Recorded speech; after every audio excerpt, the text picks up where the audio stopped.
Viral pernikahan di Cianjur, sediakan souvenir sayuran segar, para tamu undangan bebas ambil. Pernikahan memang impian semua orang, hal kecil pun sangat diperhitungkan dan diperhatikan. Salah satunya souvenir atau buah tangan untuk tamu undangan, pasti banyak yang bingung dalam hal ini. Namun berbeda dengan pasangan pengantin ini, mereka mewujudkan impiannya memberikan souvenir berupa sayuran segar pun viral di media sosial. Video viral ini diunggah di akun TikTok @pasutrigens24, yang mengundang rasa penasaran dan keinginan dari netizen. Tampak dalam video, tamu undangan antusias mengambil sayuran segar yang disediakan. Video yang berdurasi 25 detik tersebut, memperlihatkan aneka sayuran segar yang sudah disusun sangat rapi. Aneka sayur mayur tersedia di pintu masuk area pernikahan.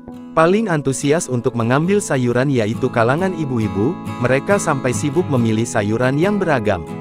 Tersedia sayuran segar dari tomat merah, labu siam, sawi putih, wortel, terong, paprika, dan buncis. Tak sampai di situ saja, ada pula cabai rawit yang sudah dibungkus rapi, brokoli, hingga kol.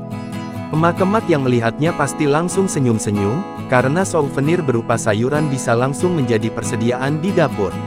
Acara tersebut digelar di Agra Hotel dan Grand Ballroom, Cianjur, Jawa Barat. Sontak saja, unggahan tersebut pun kini mengundang berbagai komentar warganet. Download Tribun X sekarang, menghadirkan lokal menjadi Indonesia.